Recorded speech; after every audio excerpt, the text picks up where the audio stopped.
el pasaje que por excelencia define los rasgos de carácter que debe poseer un líder dentro de la iglesia es la primera carta de Pablo a Timoteo, capítulo 3, versículos del 1 al 7. Ahí dice la palabra de Dios: la siguiente declaración es digna de confianza. A ver, le voy a pedir a alguien que lo lea. El que quiera leerlo, léalo. Ahí está en la... Okay. Si alcanzan a verlo. Ajá. Dice... La siguiente declaración es digna de confianza. Si alguno aspira a convertirse en líder de la iglesia, desea una posición honorable. Por esta razón, un líder de la iglesia debe ser un hombre que lleve una vida intachable. Debe serle fiel a su esposa, debe tener control propio, vivir sabiamente y tener una buena reputación. Con agrado, debe recibir visitas y huéspedes en su casa, y también debe tener la capacidad de enseñar. No debe emborracharse ni ser violento. Debe ser amable. No debe buscar pleitos ni amar el dinero. Debe dirigir bien a su propia familia y que sus hijos lo respeten y lo obedezcan. Pues, si un hombre no puede dirigir a los de su propia casa, ¿cómo podrá cuidar de la iglesia de Dios? Un líder de la iglesia no debe ser un nuevo creyente, porque podría volverse orgulloso y el diablo lo haría caer. Además, la gente que no es de la iglesia debe hablar bien de él para que no sea deshonrado y caiga en la trampa del diablo. Amén. Gracias, Pablo. Ok, eso dice en la Nueva Traducción Viviente, 1 Timoteo 3, del 1 al 7. Hay un escritor norteamericano que, refiriéndose a la importancia del carácter del líder en la iglesia, define este carácter como la forma de pensar y actuar que corre en el interior de alguien, que cuando lo partes, ves la misma persona por adentro y por afuera. ¿Sí? Eso dice N.T. Wright, les repito, un escritor norteamericano reformado. Y es verdad, si algo hay a lo que Dios le ponga atención, es a nuestro corazón. Cuando el profeta Samuel fue a buscar el ungido de Dios que iba a ser el sucesor de Saúl, él se fue por las apariencias. Y cuando Isaí le presentó a su hijo mayor, un hombre físicamente impresionante, alto, fornido, dijo Samuel, pues este es. Pero el Señor le respondió en 1 Samuel 16:7, no juzgues por su apariencia o por su estatura, porque yo lo he rechazado. El Señor no ve las cosas de la manera en que tú las ves. La gente juzga por las apariencias, pero el Señor mira el corazón. Por eso el texto que leímos o que leyó Pablo hace un momento en 1 Timoteo 3 inicia indicando que el líder de la iglesia debe ser irreprochable o irreprensible o intachable, como lo dice la Nueva Traducción Viviente. Ya lo vimos la semana pasada cuando hablábamos del llamamiento del líder. Un líder debe ser irreprensible. Y cuando usamos esa expresión, debe ser, es decir, que no, esto no es una sugerencia o algo deseable, ¿no? Como cuando en las convocatorias para contratar a alguien se le pone deseable que hable inglés, por ejemplo. Pues sí es deseable, pero si no hablas inglés, pues como quiera a lo mejor te contratan si cumples el resto de del perfil. No, aquí en la Biblia es claro, el líder de la iglesia debe ser, ¿sí? Lo que quiere decir, como veíamos también hace 8 días, que Dios no nos hace líderes para que luego seamos irreprensibles o que vivamos una vida intachable. ¿Sí? Dios, para hacernos pastores o ancianos o diáconos o ministros de música o parte de algún otro ministerio, requiere que primero seamos para luego poder hacer. Ahora, recordando un poco la lección anterior, ser irreprensible o irreprochable. Cuando el apóstol Pablo usa esta palabra inspirado por el Espíritu Santo como un requisito indispensable para un líder de la iglesia, por supuesto que no estaba pensando en alguien que no peca, ¿no?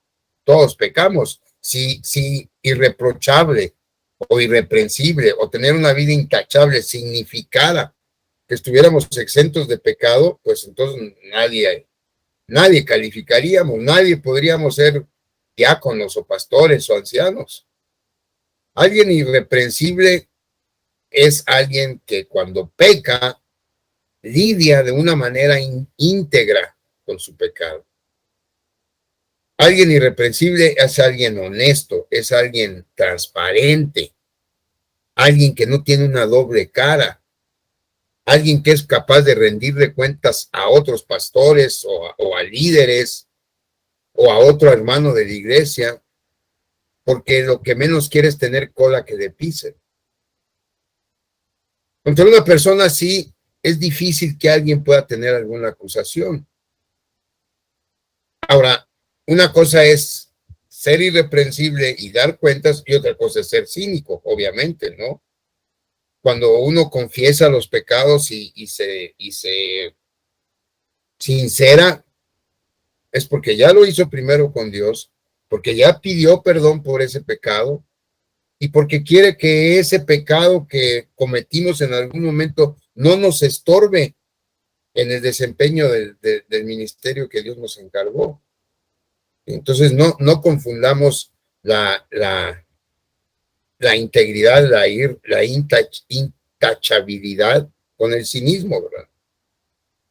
Entonces, como oficiales de la iglesia, hermanos, debemos ser personas así, intachables, maduras en el carácter, sólidas de carácter también. Este aspecto, como todos los demás de nuestros oficios, es imposible cumplirlos con solamente a base de nuestra capacidad o solamente basados en nuestra capacidad. ¿Sí? Es imposible que sin la ayuda del Espíritu Santo que mora en nosotros podamos cumplir esto. Para bendición nuestra, tenemos al Espíritu Santo. Y eso es algo también que debemos estar bien conscientes. No es una teoría, no es una analogía, no es una utopía menos. El que cuando uno es regenerado, tiene el Espíritu de Dios, el Espíritu Santo en el corazón. Porque ya lo he dicho antes en otros contextos, ¿verdad? Si no tuviéramos el Espíritu Santo nosotros, no podríamos ni siquiera tener la intención de agradar a Dios. Porque nuestra naturaleza humana está enemistada valga la redundancia, por naturaleza, por la propia naturaleza nuestra con Dios. Pues es una realidad que tenemos el Espíritu Santo y eso nos faculta para poder tener una vida así. Claro que no se da de manera automática, para eso debemos orar todos los días. Pedirle a Dios que no seamos tropiezo para nadie y no quedarnos en la oración nada más. Ir de la oración a los hechos, ¿verdad? Huir de la tentación. José pudo decirle que no a la mujer de Potifar, primero por su integridad, porque oraba todos los días, y luego porque corrió. Prefirió dejarle la ropa en las manos a los esposos de Potifar y salir corriendo. Y eso es lo que debemos hacer. A veces nos quedamos un minuto más donde no debemos estar, y ahí es cuando la regamos. Entonces, debemos orar y debemos actuar de tal manera que con la ayuda de Dios podamos ser este tipo de personas. Bueno, ese fue el primer aspecto, digamos, el aspecto más fundamental, el aspecto más básico de carácter que debemos tener según la Biblia para ser un siervo de Dios dentro de su iglesia. El resto del pasaje que leyó Pablo en 1 Timoteo 3 aborda las áreas en donde el líder de la iglesia debe ser irreprochable, irreprensible, intachable. ¿Sí me explico? La irreprensibilidad es un atributo, es un don, es una cualidad que debemos aplicar en varias áreas de nuestra vida. Y después de que Pablo dice esto, que el oficial, el líder de la iglesia o el obispo, como dice la Revolución 60 de la Reina Valera, debe ser intachable, él dice en qué. Primero, debe ser, dice, marido de una sola mujer. Eso es lo primero que dice Pablo. El énfasis aquí, cuando se habla de marido de una sola mujer, se relaciona con la fidelidad del esposo a su esposa. Una fidelidad que demuestre la unión de Cristo con su iglesia, que sirva de ilustración de lo que implica vivir el evangelio, que sirva de ejemplo a la iglesia y no de tropiezo. Sobre esta necesidad de la pureza dentro de nuestro matrimonio, el teólogo Leon Duncan comentó: ¿qué es lo que está en juego en tu matrimonio? El evangelio, dice. Si tu relación con tu esposa no es buena, debe ser tu prioridad arreglarla, porque esa es tu máxima oportunidad de demostrar el evangelio. Tu matrimonio es importante para el evangelio, para el pueblo de Dios y especialmente para los matrimonios de aquellos a quienes pastoreas. Uno de los requisitos que Pablo menciona para ser anciano es que debe ser un hombre de una sola esposa y un líder en su hogar. Duncan luego agrega: no debe sorprendernos entonces que el apóstol Pablo escribiera que aquellos que son infieles a sus cónyuges no tienen lugar en el reino de Dios. ¿Dónde dice eso Pablo? En 1 Corintios 6, del 15 al 20. ¿Lo puedes leer, por favor, Gerardo?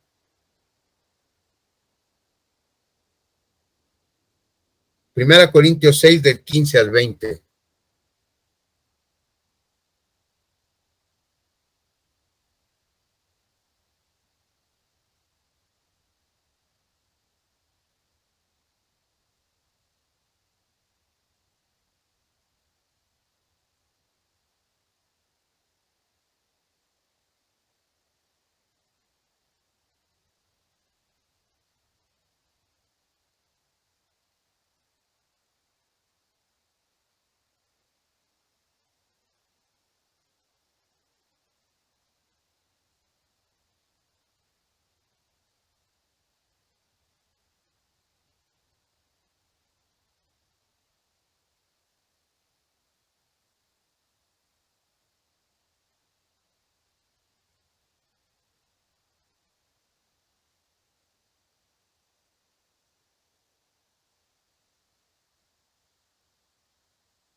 ¿Sí? Es tan importante la fidelidad en cualquier cristiano, hermanos, en cualquier persona que se jacte de ser cristiano, pero más aún cuando Dios nos llama a servirle, que Pablo dice esto. O sea, aquí Pablo está hablando de lo grave que es cometer adulterio. Pablo está hablando aquí de tener relaciones con una prostituta, pero no quiere decir, Pablo, que si cometes adulterio con alguien que no sea prostituta está bien, ¿no? O sea, la inmoralidad sexual es algo de lo que debemos huir, dice el versículo 18, ¿verdad? Porque afecta a nuestro cuerpo. Después, en otro pasaje, el apóstol Juan dice claramente que no va a haber personas que cometan inmoralidad sexual en el reino de los cielos. En el libro de Apocalipsis 22:15 dice Juan: fuera de la ciudad, es decir, de la ciudad santa del cielo, están los perros, que eran los idólatras, los que practican, aunque haya gente que diga que son los homosexuales, no. Los perros eran los enemigos de Israel, los enemigos de la iglesia en este caso. Los que practican la brujería, los que cometen inmoralidades sexuales, ahí está, los asesinos, los que rinden culto a ídolos y todos los que se deleitan en vivir una mentira. Entonces, así de grave es la inmoralidad sexual, y por eso un oficial de la iglesia debemos ser marido de una sola mujer. Ahora, eso no significa que la infidelidad sexual sea un pecado imperdonable. Yo estaría condenado al infierno si así fuera. La gracia es extraordinaria, pero cuando uno lo alcanza a Cristo y naces de nuevo, no le hace que antes haya sido hasta pastor, no le hace. Pues si no has nacido de nuevo, vas a cometer todo este tipo de cosas. O aún siendo ya creyente, uno puede caer. Pero cuando te das cuenta de la inmensa, de la maravillosa gracia de Dios, uno puede acudir a ella y Dios lo perdona cuando es sincero en su arrepentimiento. Y cuando uno es sincero en el arrepentimiento es que nunca más lo vas a volver a hacer. Jamás, o sea, ni siquiera te va a cruzar por aquí a hacerlo, porque ya viste las consecuencias que hubo. Entonces, no significa que la infidelidad sexual sea un pecado imperdonable. Lo que sí significa es que es absolutamente serio, es decir, grave, y que afecta el corazón del evangelio. Implica que la única forma de salir de ahí es a través de un arrepentimiento tangible expresado en una vida transformada. Todo esto es una cita del doctor Leon Duncan en cuanto a la infidelidad. Y le decía yo a un hermano que le di consejería, precisamente había también cometido el pecado de adulterio.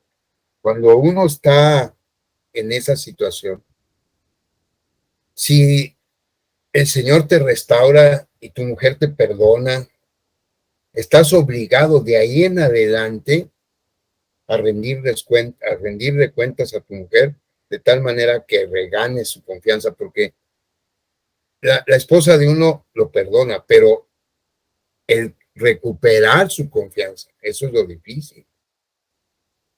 Y eso es lo que uno tiene que hacer. Si tú sales a las 5 del trabajo y tu mujer sabe que haces 15 minutos del trabajo a tu casa, a las 5:15 tienes que estar en tu casa. Y si son 5:10, si estás atorado en el tráfico, le tienes que hablar de donde estés y decirle, ma, estoy aquí, voy para la casa. No puedes tener candados en tu celular tampoco. Todo eso se tiene que hacer. Así de grave es una infidelidad. Y porque cuando Dios nos logra perdonar y nos restaura, hay que ganarse la confianza otra vez. Entonces, ¿qué es lo mejor? Lo mejor de los dados es nunca jugarlo. Eso es lo primero. Después viene una segunda característica. Es alguien sobrio, o como dice la lectura que hizo Pablo, no dado al vino, ¿verdad? En el original, en el griego, esa palabra nefalion significa sin vino, o alguien que evita los excesos. Esto incluye no solo evitar el exceso de vino, sino evitar excesos que nos permitan o que nos impidan más bien pensar claramente. Hoy en día podríamos pensar en estos excesos en términos de uso de sustancias ilegítimas, de los estupefacientes, ¿no? O un abuso o una adicción a medicamentos considerados como sustancias controladas. Podríamos citar muchos otros ejemplos de excesos que muestran una falta de dominio propio. Alguien sobrio es una persona balanceada, es una persona moderada, calmada, cuidadosa, estable. Todo eso forma parte de ser sobrio, o de ser moderado, o de ser nefalión en griego. El anciano, el diácono, el pastor deben mantener el control de su razón, deben estar alerta. Debemos estar atentos de las cosas que ocurren alrededor. Necesitamos ser balanceados en la evaluación que hagamos de cualquier situación, y para eso pues nuestra mente debe estar despejada, sin influencias externas de ninguna clase. El siguiente aspecto en el que debemos ser irreprochables es la prudencia. Debemos ser prudentes, ¿verdad? Y ser prudente implica ser disciplinado, ser serio, no una persona que sea vista como un payaso o alguien que tenga una mentalidad frívola. Una persona prudente es una persona con cierta profundidad de pensamiento. Hay cosas que se pueden tomar a broma y es bueno que tengamos sentido del humor, es magnífico, pero no todo lo podemos tomar a broma. Es una contradicción conocer a Dios y, por ejemplo, ser un tipo de payaso cuando uno está predicando, cuando uno está en el púlpito. Ese no es ser un individuo sensato. Cuando Pablo describió a Timoteo ahí mismo en la primera carta, pero en el siguiente versículo, él le dice que él tiene que ser ejemplo de la iglesia en palabra, en conducta, en amor, en fe, en pureza. ¿En quién estaba pensando Pablo? En una persona prudente. Eso le estaba diciendo a Timoteo. Tienes que ser prudente. En ese tiempo Timoteo era un individuo joven, porque al inicio de este capítulo 4, lo primero que Pablo le dice es que nadie lo debe tomar en cuenta o tener en poca estima por su juventud, ¿verdad? Nadie lo debe menospreciar. Y es que tristemente tenemos ese paradigma estamos encartonados de pensar que las personas jóvenes son personas frívolas, insensatas, y no es así. Hay muchos jóvenes que tienen mucha mayor prudencia que uno que ya está viejo, ¿verdad? Pero también hay jóvenes que usan su juventud como excusa, ¿no? No, pues acabo estoy chavo, puedo tomar la vida a la ligera. No, hay cosas que se pueden tomar a la ligera, hay otras que no. Entonces, lo que tiene relevancia, hermano, no es si se es joven o si es viejo. Aquí, cuando estamos hablando de un líder en la iglesia, es que ese líder representa a Dios para la iglesia. Y eso le da sobriedad a su vida.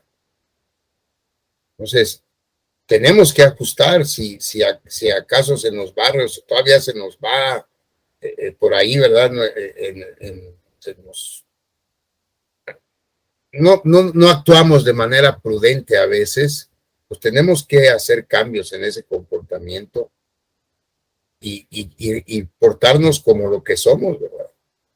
Un representante de Dios, porque de lo contrario, pues este renglón sería un no apto, y eso nos descartaría como oficial. ¿Sí? Otro texto bíblico que nos ayuda a entender lo que es un individuo sensato, pues es Filipenses 4:8.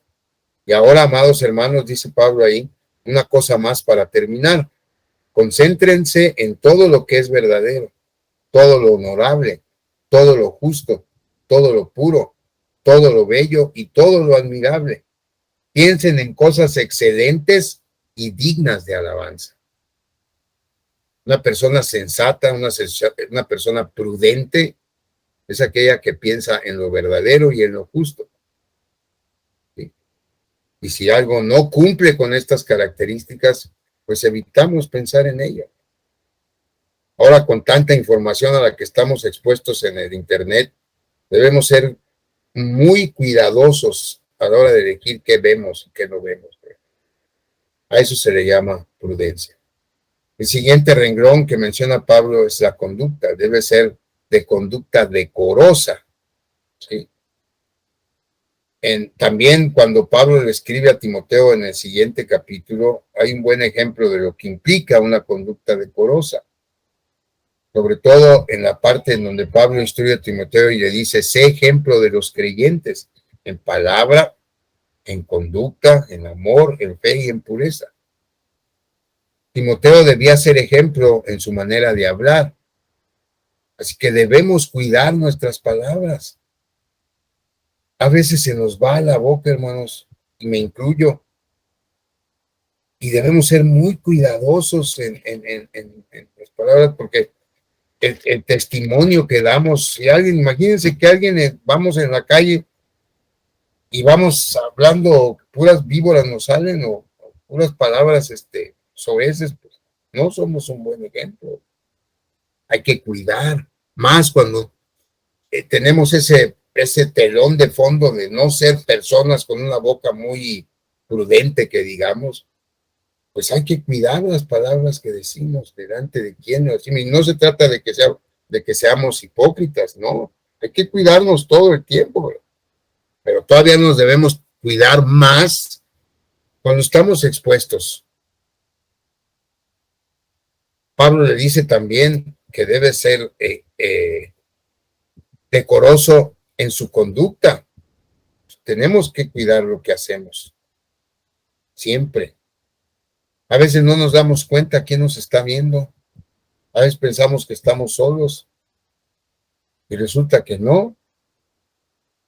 Ahora que fuimos a Cancún, nos fuimos en autobús de aquí a Monterrey. Y cuando llegamos a Monterrey, obvio, de un viaje de 8 horas en autobús, pues fuimos al baño. Lo primero que vamos al baño. Y yo entré al baño y ya cuando salí, vi que iba un señor ya, pues grande, canoso, alto él, y me le quedé viendo a sus tenis. Tenía unos tenis que a mí me gustaron mucho, unos tenis Adidas azul marino, y me le quedé viendo hacia los tenis, y me clavé yo en los tenis y seguí caminando, ¿verdad? Y cuando ya lo tengo yo atrás a la espalda, me dice, pastor, y volteo. Era un hermano que está encargado de una misión allá en Matamoros, que yo conozco, se llama Isaac Howe, y que había ido a Monterrey, pues su esposa le diagnosticaron cáncer y ha estado yendo a Monterrey, al ISSSTE, a su tratamiento, ¿verdad? Y acababan de llegar también. Y ya yo lo reconocí, hermano, ¿cómo está? Ya nos abrazamos y todo. Pero lo que voy es, ¿qué tal si yo, pensando que estoy en Monterrey, que nadie me conoce, hago cosas que no debo? Uno nunca sabe. Pues hay que cuidar lo que hacemos siempre, ¿verdad? Debemos ser también ejemplo en amor. Ayer veíamos en la clase con los alumnos del seminario que una de las características del pastor como sacerdote, y esto aplica también a ustedes, es que debemos tener un corazón que ame y una piel gruesa. Para ser pastores y para ser oficiales de iglesia necesitamos un corazón que ame y una piel gruesa. Un corazón que ame, porque necesitamos amar a todos. Hay hermanos que son muy fáciles de amar, hay otros que no, que son todo lo contrario. Pero tenemos que amarlos y debemos tener una piel gruesa, porque vamos a estar expuestos a muchas cosas. A intrigas, a malos entendidos, a conflictos, a críticas, a comentarios que a veces llevan doble filo de algún hermano de la iglesia. Todo eso vamos a estar expuestos. Y no nos podemos, nosotros no estamos, o no se nos permite mucho ser muy susceptibles, ¿verdad? De decir, ya no voy a ir a la iglesia porque el hermano me vio feo. O ya no voy a ir a la iglesia porque el hermano me criticó cómo prediqué, o cómo di la clase, o cómo me vestí, o cómo toqué. No. Hay que ser ejemplo en amor, también en fe, por supuesto. Nosotros somos ejemplos en eso. No podemos ser.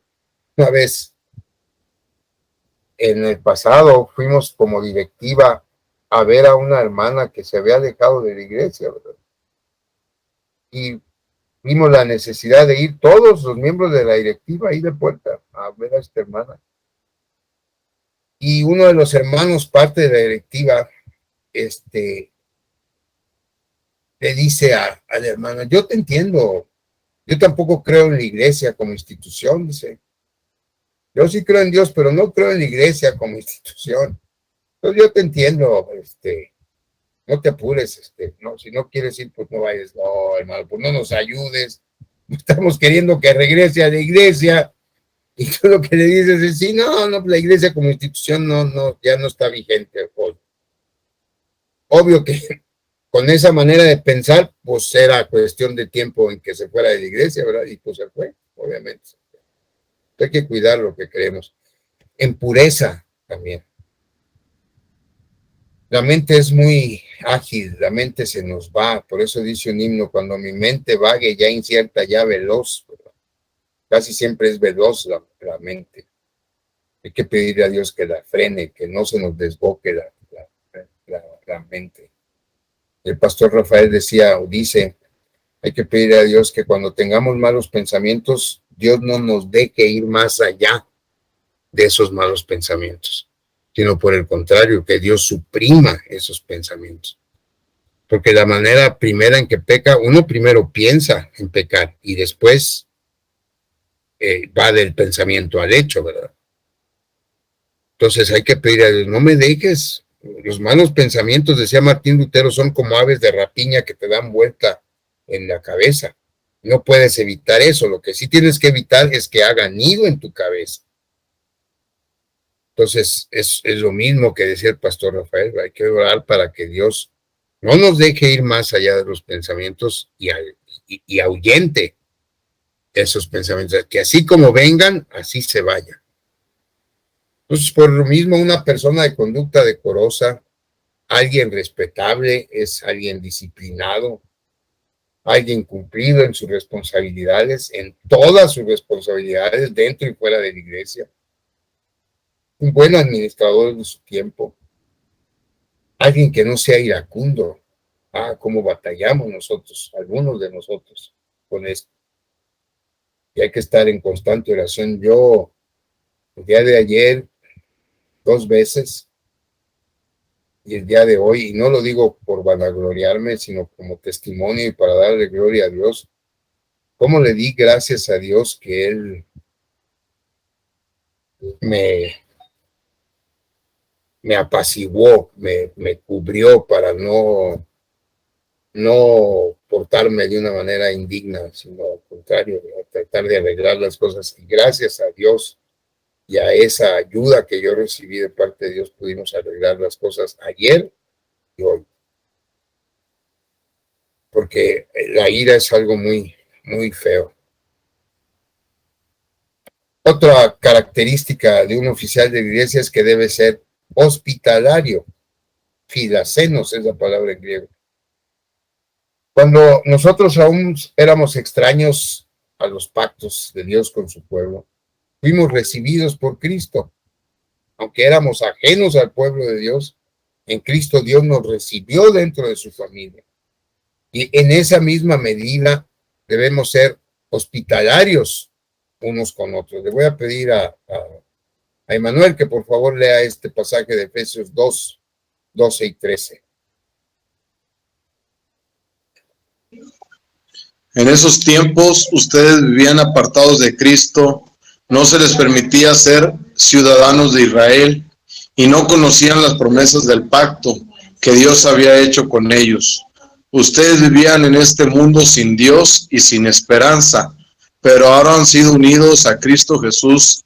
Antes estaban muy lejos de Dios, pero ahora fueron acercados por medio de la sangre de Cristo. La palabra hospitalario es una palabra compuesta en griego. Es la palabra xenos, que significa extraño, y la palabra fileo, que significa amor, ¿verdad? O es el verbo amar. Entonces implica amar a los extraños o amar a los extranjeros. En el Antiguo Testamento, por razones obvias, era más fácil ser hospitalario que hoy en día, porque en el pasado, al ir de viaje y al llegar a otro pueblo, la costumbre era detenerse en un lugar, tocar la puerta y pedir posada, fuera o no fuera tu pariente, lo conocieras o no lo conocieras. Y la persona a la que tú le tocabas estaba obligada a darte cobijo, más si era de noche. Por eso el Señor Jesús usó esa parábola alguna vez, no sé si se acuerdan que él dice, ¿Quién de vosotros, si un extraño viene y les dice a medianoche, oye, tengo visitas, por favor, dame algo porque no tengo de comer? Uno pensaría, pero ¿cómo va a ser? ¿Cómo si no? Es que así se acostumbraba.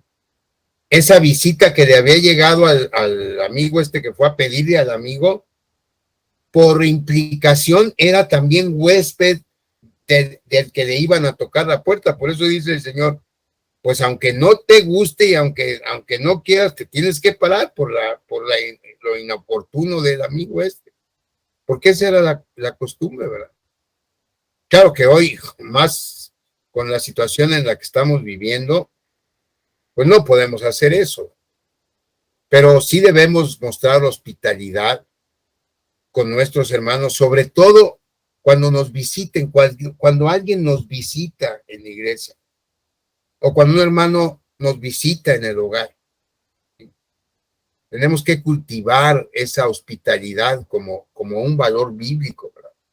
Antes era muy bonito que cuando había convenciones o cuando había reuniones de presbiterio o de sínodo, de lo que fuera, la iglesia que recibía levantaba una lista.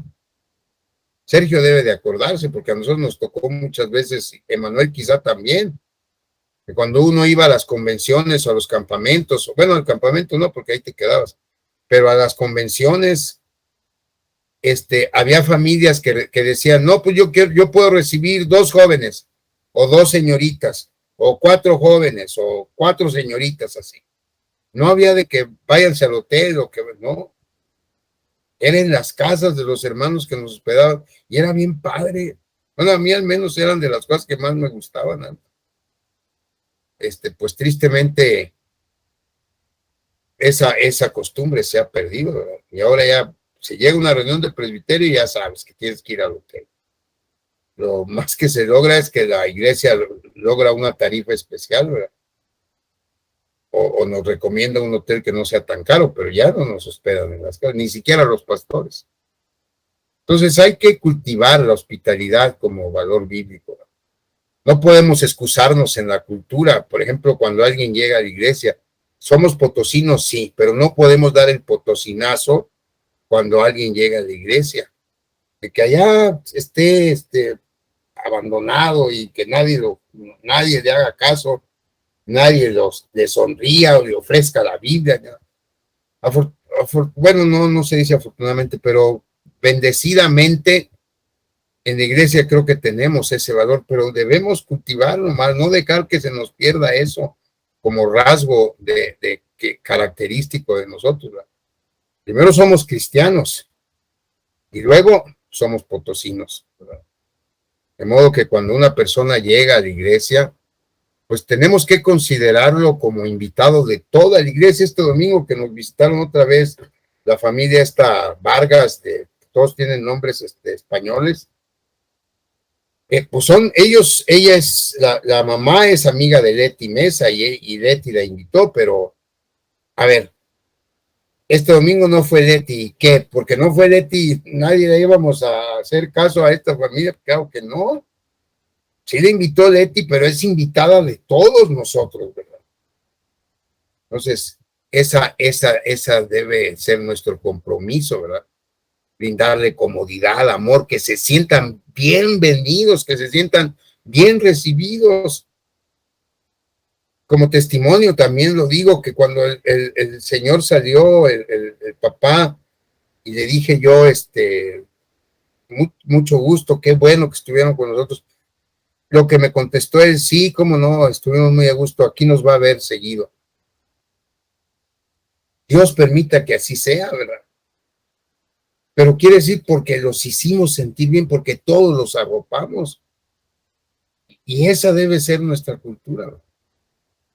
Esa tiene que ser la disposición de nuestro corazón y tenemos que demostrarlo de manera práctica, todos los días, todos los domingos, con quien sea que nos visite. Otra característica en la que debemos ser intachables es en nuestra aptitud para enseñar. Es un aspecto clave, sobre todo cuando hablamos del oficio del pastor y de ustedes los ancianos y de los diáconos cuando les toque predicar. ¿sí?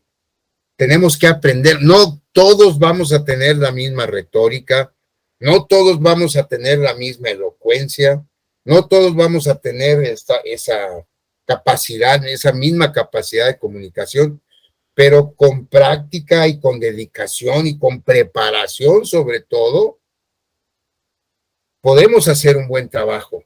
Yo le doy gracias a Dios porque hasta hoy en día de ustedes, los que me han ayudado a predicar y a dar clases, lo han hecho de una manera muy buena. Y es una bendición tener ese tipo de hermanos, ¿verdad? Que aprendan. Hay otras iglesias que ninguno de los ancianos, preguntas hoy, ¿quién predica a los ancianos? No, pues nadie.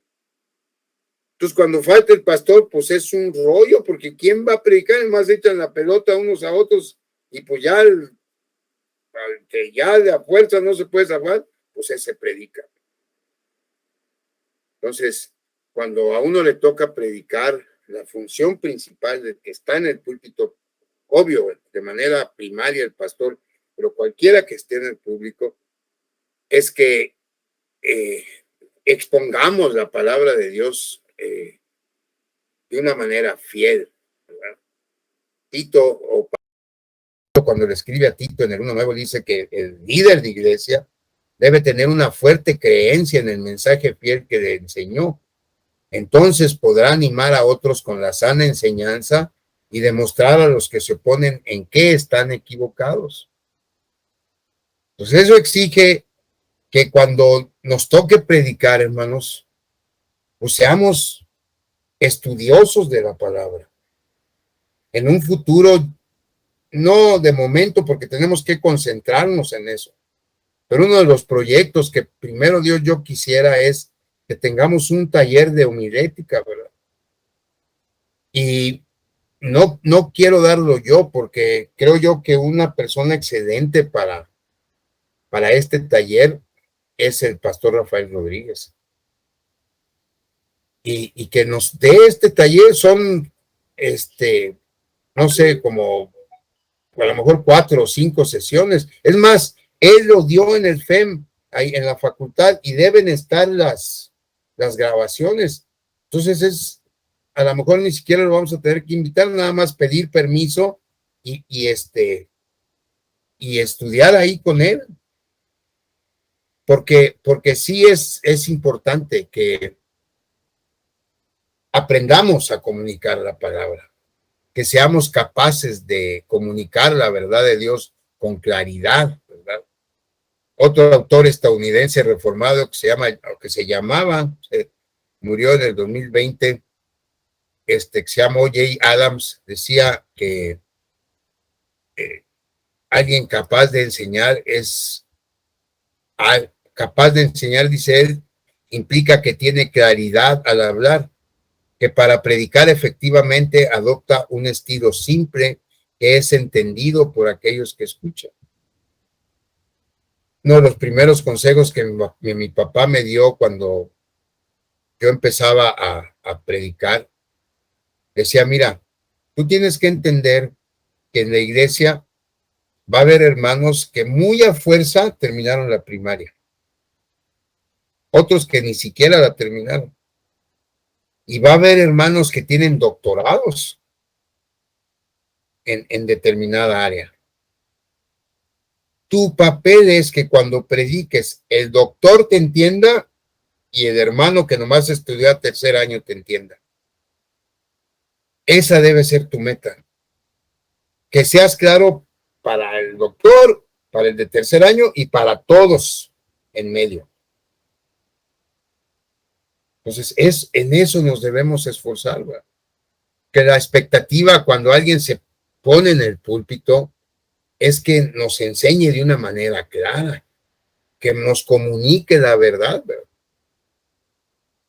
Sí. Porque imagínense, alguien que no solamente no pueda tener la capacidad de comunicarla, pero que la tergiverse o que la debilite por una mala comunicación. En una ocasión, no fue tan grave, ¿verdad? Pero una que es un tanto chusco de un hermano que le tocó dirigir en el culto y y esa vez la oración iba a ser en parejas, ¿verdad? Entonces en el boletín venía así, tiempo de oración en parejas, por parejas decía, oración por parejas. Entonces este hermano, pues, al llegar a ese punto, ¿verdad? Obvio que el boletín se refería a que se iban a buscar parejas, tú ibas a buscar a otro hermano y ese hermano iba a orar por ti y tú ibas a orar por el hermano. Era una costumbre que se tenía en Sion, no sé si todavía se tenga, pero se tenía. Y entonces cuando se llega a ese punto, este hermano dice, pues hermanos, vamos ahora a orar por parejas. Vamos a pedir por todos los matrimonios de la iglesia para que Dios los bendiga y que Dios los prospere. Entonces, pues, obviamente él no fue tan grave. Otro un poco sí más grave, ya les conté lo del hermano Maclovio, ¿verdad? Que era un pastor ahí en la cárcel. Estaba contando la historia de David y hablando de las jabalinas de Saúl, que dice la Biblia que David le dijo, tú vienes a mí con espada, lanza y jabalina. Y decía el hermano Maclovio, yo sé lo que son las jabalinas, hermanos. Yo de niño yo cuidaba ovejas allá en Oaxaca y me las llegué a encontrar varias veces. Son unos puercotes grandotes y con unos colmillotes. Y a veces me salían y me enseñaban los dientes y yo nada más le decía, oh, chiquita, oh. Y se imagínense el miedo que le ha de haber dado a David de ver al gigante y aparte con jabalinas, porque pensaba que las jabalinas eran las hembras de los jabalíes, que era lo que él había visto de niño, ¿verdad? Cuando era pastor. Entonces, cuando no nos preparamos, pues corremos el riesgo de cometer estos errores. Entonces, debemos prepararnos para eso. Pablo también, cuando le escribe a Timoteo en la segunda carta, le dice, esfuérzate para poder presentarte delante de Dios y recibir su aprobación. Sé un buen obrero, alguien que no tiene de qué avergonzarse, y fíjense lo que dice al último, y que explica correctamente la palabra de verdad. ¿Sí? La palabra en griego de este término correctamente implica cortar derecho, que es un corte directo, que no se desvía ni a derecha ni a la izquierda. Pues aplicado a lo que le está diciendo Pablo a Timoteo es que no te vayas, ¿verdad? No tergiverses el contenido del texto, enséñalo bien y para enseñarlo bien, pues hay que estudiarlo bien. Otra característica, no dado a la bebida, que es similar o que está muy relacionado al aspecto de la sobriedad que ya vimos. El oficial de la iglesia no debe ser dado a la bebida ni asociarse con bebedores. Nosotros no podemos vernos a la hora de la botana ahí en el Viajero, como me acuerdo cuando estaba ahí en la prepa, todo el mundo decía, no, pues vamos al Viajero, que ahí está buena la botana. O no me acuerdo cómo se llamaba uno que está ahí por el centro, el Pinín, no sé cómo. ¿No? No podemos, o sea, no está bien. Ahora, no estamos insinuando con esto que el oficial no pueda tomarse una copa de vino o algo similar. Una vez una hermana muy sensata, muy joven y muy sensata, me decía, ¿verdad?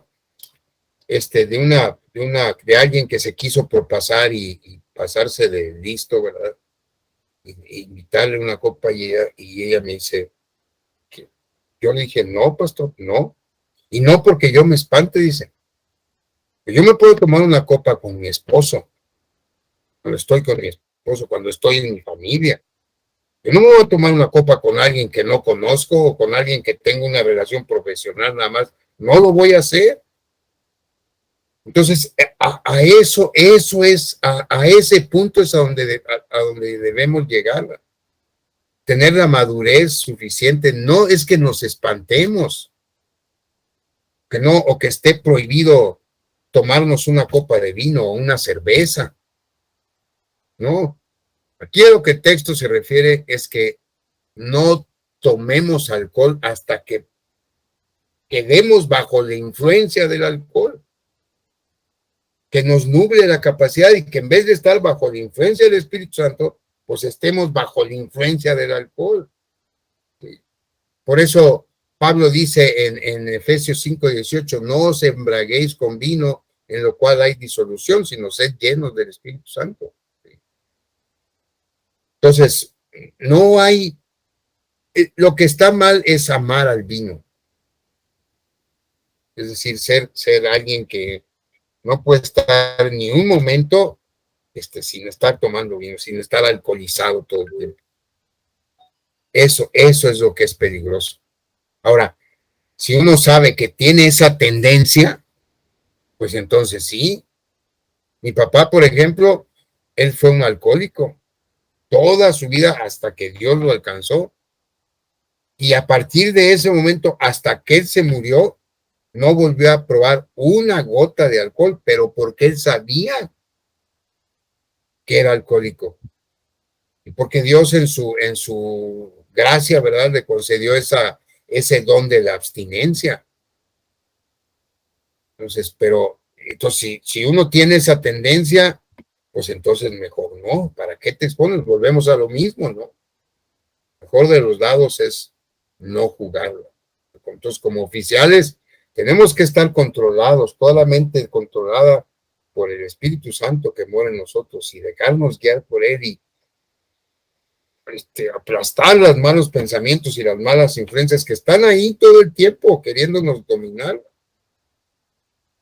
Eso es algo que no podemos permitir. Debe ser amable y apacible, dice también. Eso lo señala el texto que leímos. Como líderes debemos poseer estas dos cualidades. Debemos ser amables, caballerosos, ser pacificadores, no alguien que esté picando pleitos y buscando pleitos, o como me decía aquel hermano, no. Es que una reunión de consistorio donde no hay pleito, esa reunión no sirvió. Esa reunión no estuvo buena. Tiene que haber pleito, tiene que haber polémica, si no, no. Claro que no. Se trata de aportar, se trata de ser proactivos en bien de la iglesia, no para estar buscando pleito. Ahora, tampoco queremos ser como los diputados que nada más alzan la mano, eso tampoco. Una cosa es ser proactivo, opinar, expresar tus acuerdos, tus desacuerdos. Otra cosa es ser beligeroso o beligerante. Cuando otra vez, Pablo, es que por eso las dos epístolas a Timoteo se llaman las epístolas pastorales, porque Pablo le está dando consejos a Timoteo, que era un pastor joven. Y en 2 Timoteo 2:24, Pablo le dice, un siervo del Señor no debe andar peleando, sino que debe ser bondadoso con todos, debe ser capaz de enseñar y paciente con las personas difíciles. Fíjense nomás la responsabilidad que tenemos, hermanos, de ser paciente con las personas difíciles. Entonces, no podemos ser violentos, no podemos ser verbalmente abusivos. Debemos ser alguien que perdone con facilidad. No podemos ser rencorosos. De que este hermano me la hizo y me la va a pagar y ahora me va a conocer. Ahora vas a ver lo que es amar a Dios en tierra de indios. Recordemos que Jesús declaró que los pacificadores son bienaventurados porque ellos, dice el Señor, serán llamados hijos de Dios. Pues para eso nos sirve la piel gruesa, porque a veces hay que pasar por alto algunas de las ofensas, porque como enseña Pedro en su carta también, el amor debe cubrir multitud de pecados. Pues si necesitamos conversar, conversamos. Si tenemos que perdonar, aun si no están muy claras las cosas, pues vamos a perdonar. Porque cuando ustedes y yo le pedimos perdón a Dios porque le hablamos mal a nuestra esposa, porque nos peleamos con ella o porque por cualquier pecado. Dios nos perdona, aunque nosotros no somos específicos. No le decimos a Dios, mira, Señor, hice esto y pasó esto, y no. Entonces, Dios nos perdona y no nos pide muchas explicaciones, muchas aclaraciones. Entonces, ¿por qué nosotros tenemos que tener todos los puntos, todo? ¿Por qué lo hiciste? ¿Cómo lo hiciste? No, es que tú lo hiciste así, es que tú acuérdate. No. Eso es el orgullo nuestro que nos lleva a querer tener siempre la razón y siempre decir, yo le gané. Pero eso no aplica en un oficial de la iglesia. Un oficial de la iglesia tampoco puede ser una persona avara, una persona avariciosa. El mejor texto para explicar esto está en 1 Timoteo 6, del 6 al 10. Le voy a pedir a mi bro Sergio que por favor lo lea. 1 Timoteo 6, del 6 al 10.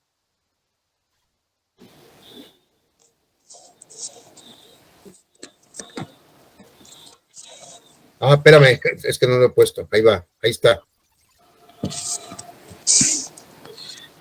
No avaricioso. Ahora bien, la verdadera sumisión a Dios es una gran riqueza en sí misma cuando uno está contento con lo que tiene. Después de todo, no trajimos nada cuando vinimos a este mundo, ni tampoco podremos llevarnos nada cuando lo dejemos. Así que, si tenemos suficiente alimento y ropa, estemos contentos. Pero los que viven con la ambición de hacerse ricos caen en tentación y quedan atrapados por muchos deseos necios y dañinos que los hunden en la ruina y la destrucción. Pues el amor al dinero es la raíz de toda clase de mal, y algunas personas en su intenso deseo por el dinero se han desviado de la fe verdadera y se han causado muchas heridas dolorosas. Fíjense nomás, creo que no hace falta agregar ningún otro comentario a esto que el apóstol Pablo explica de manera tan formidable. Siguiente punto es, debe gobernar bien su casa, teniendo a sus hijos sujetos en toda dignidad. Lo que este texto argumenta es que si el oficial no gobierna bien su casa, entonces ¿cómo va a gobernar bien la iglesia? ¿No? Es decir, si su familia es su ejemplo, entonces su familia o sus hijos no deben ser rebeldes. Sus hijos deben tener buen testimonio. Sus hijos deben ser obedientes, respetuosos. Y esto aplica para los que ya tenemos hijos o nietos y los que están por tener o los que en un futuro tendrán hijos, ¿verdad? Apuntar esto desde ahora. Sus hijos sean obedientes, sean respetuosos. Ahora, es claro que no todos los hijos de los pastores y de los ancianos y de los diáconos son creyentes. Y tampoco implica, tampoco el texto implica que todos tienen que creer, porque eso no está en nosotros. ¿Sí? Eso, pero la obligación de nosotros es enseñarlos el evangelio, darles buen ejemplo, educarlos en la casa, en el evangelio. Y Dios va a hacer que dé fruto el evangelio que sembramos en el tiempo de cada quien. Imagínense que hay un pastor o un anciano, un diácono que tiene 4 hijos. Pues 3 de esos hijos son creyentes y un hijo no es creyente. Pero entonces esos 3 hijos que sí son creyentes, entonces son una evidencia de que él cumplió con este punto. Porque quiere decir que a los 4 los educó, simplemente que el cuarto, el que no es creyente todavía, pues no le ha caído el 20. Ahora, por otro lado, si este mismo pastor o este mismo anciano, este mismo diácono tiene 3 hijos o 2 hijos o 4 hijos y los 2 son unas fichitas o las 2 o 1 y 1 son unas fichitas, pues ese no es un buen ejemplo para la iglesia. Tenemos ejemplos claros del juicio de Dios tan tremendo que ha venido sobre varios siervos que fallaron en gobernar a sus hijos y pagaron caro, muy caro el precio. No sé si ya le sirva el micrófono a Alex que pueda leer este pasaje de de 1 de Samuel 2, aquí está lo que pasó con los hijos de Isaí, no de Isaí, de Elí, más bien, el que era el sumo sacerdote en tiempos de los jueces. Se tuvo que ausentar, pastor, creo que tiene una clase ahorita, algo, un curso, y ya se tuvo que ausentar, creo. Oh, ok, bueno, está bien. Entonces, voy a pedir a David que por favor lea este pasaje. Llegará el tiempo cuando pondré fin a tu familia para que ya no me sirva en el sacerdocio. Todos los miembros de tu familia morirán antes de tiempo. Ninguno llegará a viejo. Los pocos que no sean excluidos de servir en mi altar sobrevivirán, pero solamente para que sus ojos queden ciegos y se les rompa el corazón, y sus hijos morirán de muerte violenta. Para comprobar que lo que dije se hará realidad, haré que tus dos hijos, Ofni y Finés, mueran el mismo día. Y eso pasó. El mismo día murieron Ofni y Finés, y el mismo día murió Elí cuando se enteró de que sus hijos se habían muerto. La queja de Dios en contra de Elí fue porque tú sabías que estaban haciendo mal y no los estorbaste. Entonces, es duro esto, hermanos. Entonces,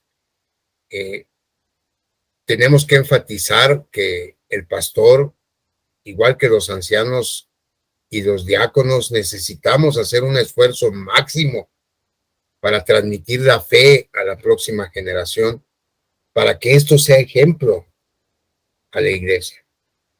¿Sí? Entonces, la mejor forma es cuando somos los mismos en la iglesia y en la casa. Si no podemos ser rectos en la iglesia y unos pillos en la casa. No podemos ser piadosos en la iglesia y unos tiranos en la casa. No podemos ser intachables en la iglesia, pero ser unos patanes en la casa, que para nada abren la Biblia, que les importa poco lo que sus hijos ven, lo que sus hijos oyen, cómo sus hijos actúan, ¿verdad? Eso es terrible y tiene consecuencias terribles. También dice del pasaje que no puede ser un recién convertido. ¿Por qué? Por lo lógico, ¿verdad? Un recién convertido puede envanecerse, dice, puede caer en el lazo del diablo. El mismo apóstol Pablo no salió a su primer viaje misionero hasta como 7 o 10 años después que se había convertido. Entonces, él dice, cuando da su testimonio esto, ¿verdad?, que primero Dios le eligió, luego lo llamó para su gracia, y luego dice, en el versículo 18 de Gálatas 1, luego 3 años más tarde fui a Jerusalén para conocer a Pedro, y me quedé 15 días con él. El único otro apóstol que conocí en esos días fue Santiago, el hermano del Señor. O sea, lo que voy es que aún Pablo no se convirtió, aunque sí empezó a predicar, pero lo llevaron con cuidado. Y eso debemos tener cuidado nosotros también.